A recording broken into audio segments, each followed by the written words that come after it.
Alhamdulillah wassalatu wassalamu ala rasulillah wa ala alihi wa sahbihi wa man wala amma ba'du. أيها الطلبة أعزني الله وإياكم في هذه الحصة إن شاء الله بمادة الفقه نأتي إلى مبحثنا اليوم عن كتاب النكاح.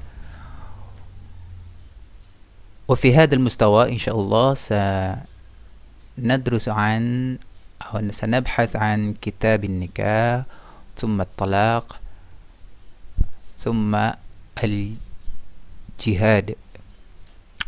أولا في مبحثنا اليوم عن كتاب النكاح وما يتعلق به من الأحكام والقضايا. Pada pembahasan kali ini di pertemuan pagi hari ini insyaallah kita akan bahas tentang bab nikah dan hal-hal yang berkaitan dengan hukum-hukum dan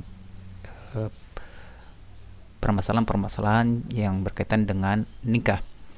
An-nikahu mustahabbu lima yahtaju ilaih. Secara syariat atau secara hukum nikah itu hukumnya mustahab, ya, dianjurkan. Liman yahtaju ilaihi, bagi orang yang membutuhkan untuk menikah. Artinya orang yang memerlukan untuk menikah. Wa yajuzu lil hurri ay yajma'a baina arba'i hara'ir walil abdi baina snatain. Boleh bagi orang yang merdeka untuk menjamak, artinya di sini artinya poligami, ya, dengan berapa? Arba'u hara'ir, dengan 4 wanita merdeka. Ini jadi 4 wanita. Jadi bagi orang yang merdeka, laki-laki merdeka itu boleh berpoligami sampai 4. Walil abdi bainas nain.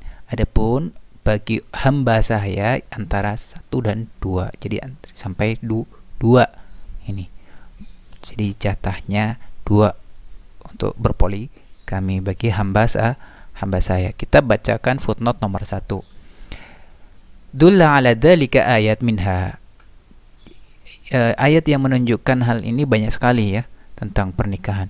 Qaulu ta'ala, salah satunya ini adalah wa ankihul ayyama minkum wassalihin min ibadikum wa imaikum iyakunu fuqara'a yaghnihumullahu min fadlihi. Surah An-Nur ayat 32. Dan nikahkanlah orang-orang yang masih membujang di antara kamu dan juga orang-orang yang layak menikah dari hamba-hamba sahayamu yang laki-laki dan perempuan. Jika mereka miskin, Allah akan memberi kemampuan kepada mereka dengan karunia-Nya. Oleh karenanya, jangan kalian merasa miskin, merasa tidak punya, sehingga menghalangi antum untuk menikah. Kecuali kalau ada sebab, misalnya antum thalabul ilmi dan antum sibuk dengan thalabul ilmi dan dakwah sehingga tidak terbesit dalam pikiran untuk menikah, karena yang ada dalam pikirannya itu adalah dakwah, thalabul ilmi dan dakwah. Ini boleh. Ini liman yahtaju, jadi bagi orang yang membutuhkan. Wa hadis minha, dalam hadis-hadis yang lain, salah satunya rawahul Bukhari, apa yang diriwayatkan Imam Bukhari dan Muslim dari Abdullah ibn Mas'ud radhiyallahu anhu berkata, kunna ma'an Nabi sallallahu alaihi wasallam syababan la najidu syai'an faqala lana Rasulullah sallallahu alaihi wasallam bersama kami, ya, kami bersama Rasulullah sallallahu alaihi wasallam ada seorang pemuda-pemuda yang kami tidak mendapati sesuatu atau kami nggak punya apa-apa. Maksudnya di sini pemuda-pemuda yang nggak punya apa-apa untuk membekali dirinya untuk menikah. Faqala lana Rasulullah sallallahu alaihi wasallam. Kemudian Rasulullah bilang kepada kami, ya ma'syar syabab, man istata'al ba'a falyatazawwaj fa inna aghaddu lil basar wa ahsanu lil farj. Wa man lam yastati' fa alaihi bis-shaum fa innahu lahu wija. Hei para pemuda, barang siapa yang di antara kalian yang mampu, maka hendaknya menikahlah. Maka itu lebih menjaga pandangan dan menjaga kemaluan. Wa man lam yastati' fa 'alaihi bisawm. Kalau tidak mampu untuk atau belum mampu untuk menikah, maka hendaknya kalian berpuasa. Fa innahu lahu wija, karena sungguhnya puasa itu menjadi tameng, ya, menjadi tameng dari pandangan dan hasrat nafsu dari kemaluan. Ini yang dimaksud dengan al-wija di sini adalah qat'u lisyahwatil jima', artinya memotong, artinya bukan memotong dengan pisau atau dengan gunting, ya, artinya memutus hasrat untuk jima, ya, hasrat untuk melakukan hubungan suami istri. Kemudian footnote yang nomor 2, liqouli ta'ala fankihu ma taba lakum minan nisa'i masna wa sulasa wa ruba', surat An-Nisa ayat 3. Dan dalam riwayat Abu Dawud dan yang lainnya dari Wahab al-Asadi radhiyallahu anhu, lanjutnya, qala aslamtu wa indi thamanin niswah fadzakartu dzalika lin-nabi sallallahu alaihi wasallam faqala an-nabi sallallahu alaihi wasallam ikhtar minhunna arba'an. Jadi Wahab al-Asadi radhiyallahu anhu ini memiliki 8 istri ketika sebelum masuk Islam. Ketika masuk Islam, dan dia menyatakan atau menyampaikan kepada Rasulullah bahwasanya saya punya 8 istri ya Rasulullah. Kemudian Rasulullah SAW bilang, ikhtar minhunna arba'an, pilihlah 4 di antara mereka ini. Ini menunjukkan dari seorang yang merdeka itu hanya boleh berpoligami 4 istri, karena di zaman dahulu mereka berlomba-lomba untuk perbanyak istri karena mungkin memiliki kecukupan atau kelebihan dari harta, sehingga mereka seluas atau banyak mampu untuk beristri lebih dari 4 ini. Berikutnya, wala yankul hurru amatan illa bisyarataini. Jadi tidak boleh orang yang merdeka itu menikahi amatan. Amatan ini budak sahaya, jadi perempuan budak. Tapi insyaallah di zaman sekarang ini perbudakan sudah dihapuskan. Illa bisyartain, kecuali dengan 2 syarat. Ada musadaqul khurrah, jadi karena dia tidak mampu, tidak ada mahar untuk membebaskannya, artinya tidak ada mahar bagi perempuan yang merdeka. Jadi untuk membayar mahar kepada perempuan yang merdeka, wa khauful anati.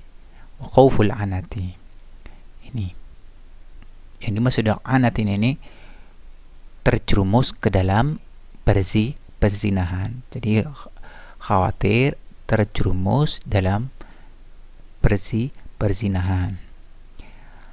دل على ذلك قوله تعالى ومن لم يستطع منكم طولا أن ينكح المحصنات المؤمنات فمما ملكت أيمانكم من فتياتكم المؤمنات ثم قال ذلك لمن خشي العنة منكم. An-Nisa ayat 25. Tafadhol, silakan antum buka surat An-Nisa ayat 25, yang artinya, barang siapa di antara kamu tidak mempunyai biaya untuk menikahi perempuan merdeka yang beriman, maka dihalalkan menikahi perempuan yang beriman dari hamba sahaja yang kamu miliki.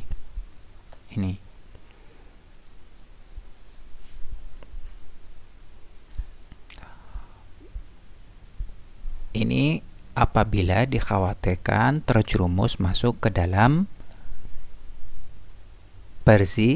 perzinahan, maka boleh menikahi hamba sahaya dengan syarat ada musodaqul hurrah wa khauful anat, tidak memiliki mahar dan khawatir akan terjerumus dalam masuk ke dalam perzinahan. Kita lanjutkan ke nazar, bab nazar. Artinya secara bahasa melihat, artinya seorang laki-laki melihat perempuan. Wa nadharu ar-rajuli ila al-mar'ati ala sab'ati adrub. Jadi melihat, ya, orang laki-laki melihat kepada perempuan itu ada 7 macam. Ini ada 7 macam laki-laki melihat perempuan. Ada yang boleh, ada yang tidak. Nih. Yang pertama, ahaduha nadharuhu ila ajnabiyatin li ghairi hajah fa ghairu ahjaiz. Ini melihat ke wanita yang bukan mahramnya atau wanita asing tanpa ada keperluan, maka hukumnya tidak boleh, fa ghairu jaiz, tidak boleh. Qaulu ta'ala dalam Quran surat An-Nur ayat 30. Qulil mu'minina yaghuddu min absarihim wa yahfadhu furujahum dzalika azka lahum innallaha khabirum bima yasnaun. Katakanlah kepada laki-laki yang beriman agar mereka menjaga pandangannya dan memelihara kemaluannya, yang demikian itu lebih suci bagi mereka. Sungguh Allah Maha mengetahui apa yang mereka perbuat. Jadi bagi laki-laki yang beriman agar mereka menjaga pandangan dan memelihara kemaluan. Makanya ini haram hukumnya seorang itu melihat perempuan ajnabiyah, perempuannya yang bukan mahramnya, ya, dengan cara jelalatan, ya, dan hendaknya ia menundukkan pandangan, ini menjaga pandangannya.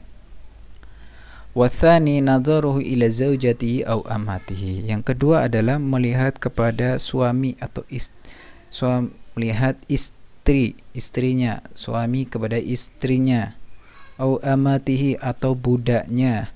Fayajuzu ay yanzuru ila ma 'adal farja minhuma.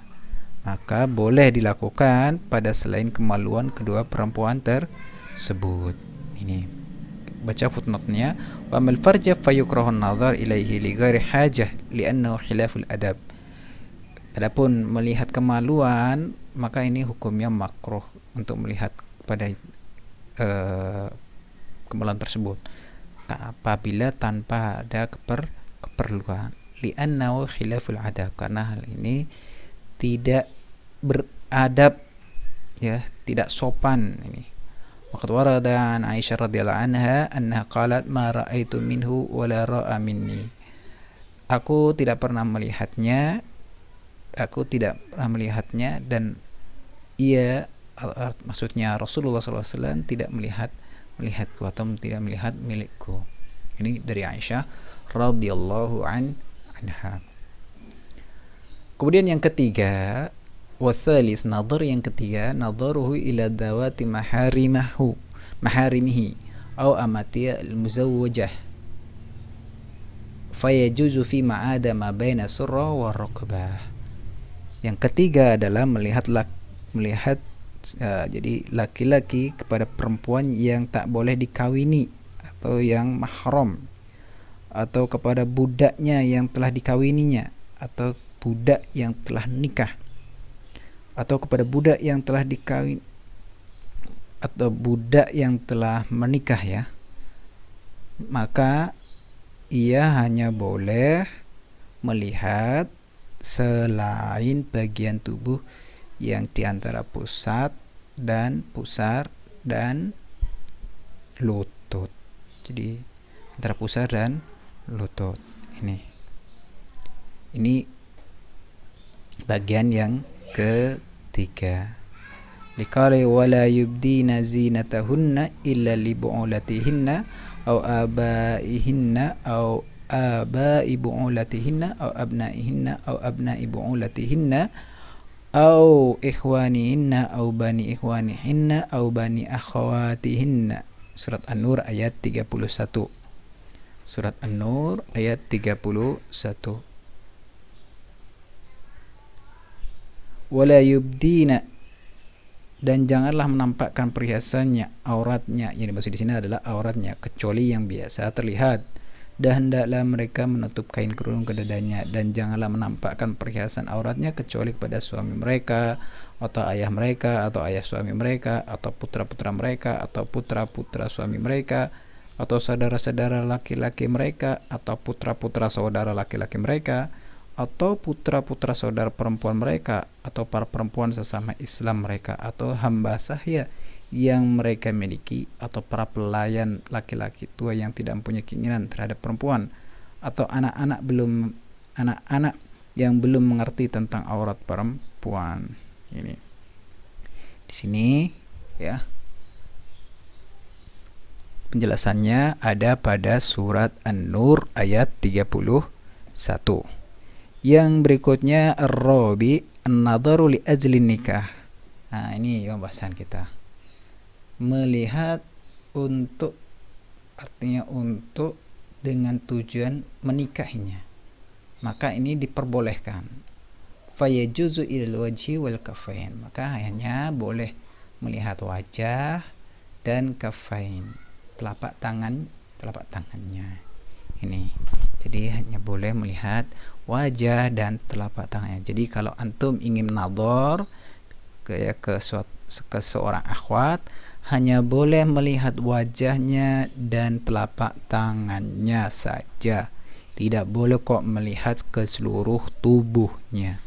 Ini perlu perhatikan. Yang kedua, yang kelima, Afan kita bacakan footnote-nya nomor 1. Apa yang diriwayatkan Imam Bukhari dan Muslim dari Sahal ibn Sa'id radhiyallahu anhu anna imra'atan ja'at Rasulullah sallallahu alaihi wasallam. Datang perempuan kepada Rasulullah sallallahu alaihi wasallam berkata, "Wahai Rasulullah, aku datang untuk menghibahkan diriku itu kepadamu."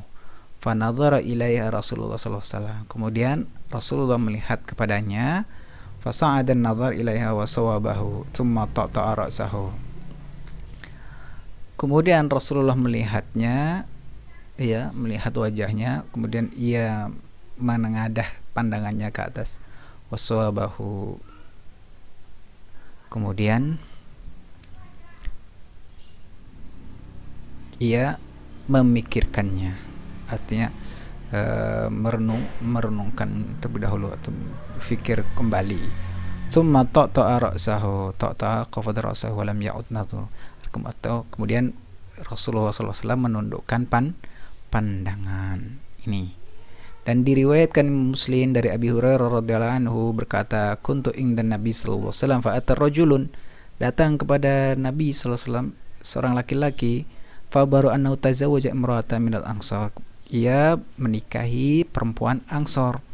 Faqala lahu Rasulullah sallallahu alaihi wasallam, Rasulullah sallallahu alaihi wasallam bilang kepadanya, anadharta ilaiha, apakah kamu melihat perempuannya?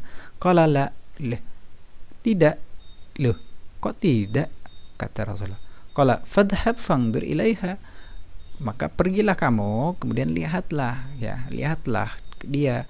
Fa inna fi ayunil ansari syai'an, karena di mata perempuan Ansar, pada mata perempuan Ansar ada sesuatu yang berbeda dari yang lainnya. Artinya di mata perempuan Ansar itu, atau pada mata perempuan Ansar itu ada sesuatu yang membuatmu takjub. Ini. Dan diriwayatkan Imam Tirmidzi dan dihasankan dari Al-Mughirah dari Syu'bah radhiyallahu anhu khataba imra'atan. Bahwasanya Al-Mughirah bin Syu'bah radhiyallahu anhu mengkhitbah seorang perempuan. Faqala lahu Nabi sallallahu alaihi wasallam, "Undur ilaiha fa innahu ahra ayyu dama bainakuma." Lihatlah dia, perempuan itu, kata Rasulullah sallallahu alaihi wasallam kepadanya, karena itu lebih ajdar, artinya lebih kuat untuk tali ikatannya, itu lebih kuat untuk menjadi abadi, ya, atau menjadi abadi, kekal selamanya di antara kalian dalam hal hubungan kalian. Ini tentang nazar kepada perempuan untuk dinikahinya, ya, agar supaya rasa cinta kasih sayangnya itu terus kekal sampai akhir hayat ini. Dalam hal ini, nazar dalam hal ini dari hadis-hadis tersebut ini merujuk kepada wajah dan kafain, telapak tangan. Karena tidak ada keperluan selain wajah dan selain melihat dari keduanya. Yang berikutnya, yang ke-5, an-nadharu lil mudawah, melihat untuk berobat, artinya untuk kepentingan pengobatan. Maka boleh melihat bagian tubuh yang diperlukan, maka boleh melihat bagian tubuh yang diperlukan untuk diobatinya, mana yang akan diobatinya. Ini dia seperti apa yang diriwayatkan Ummu Salamah radhiyallahu anha, istadanat Rasulullah sallallahu alaihi wasallam fil hijamah famara Nabi sallallahu alaihi wasallam Abu Taibah ayyahjumaha. Jadi Ummu Salamah ini minta izin kepada Rasulullah sallallahu alaihi wasallam untuk hijamah. Kemudian Nabi sallallahu alaihi wasallam memerintahkan Abu Taibah untuk menghijam. Ya. Menghijamah. Hijamah artinya itu pengobatan zaman dahulu. Hijamah. Kemudian yang ke-6, an-nadharu li syahada aw lil muamalah, melihat untuk kepentingan persaksian atau muamalah, jadi saksi atau muamalah, ya, maka boleh melihat hanya pada wajahnya saja. Maka boleh melihatnya itu kepada wajahnya saja. Ini jika ingin mengetahui siapa itu wanita, maka hanya wajahnya saja. Ini yang ke-7, yang terakhir adalah nadharu ila amati inda ibtiyaiha, melihat budak perempuan ketika membelinya. Maka boleh melihat bagian-bagian tubuh yang perlu diperiksanya. Jadi bagian-bagian yang perlu diperiksanya saja. Jadi ini pembahasan kita tentang nadhar, yang mana yang boleh dan mana yang tidak boleh. Mudah-mudahan menjadi pedoman kita nanti ketika kita bermuamalah dengan lawan jenis atau dengan perempuan, baik laki-laki maupun perempuan. Ini aqulu qali hada wa astaghfirullah li wa lakum. Naqtadi bihamdillah, alhamdulillahirabbil alamin, subhanakallah bihamdika asyhadu an la ilaha illa anta nastaghfiruka wa natubu ilaik. Assalamualaikum warahmatullahi wabarakatuh.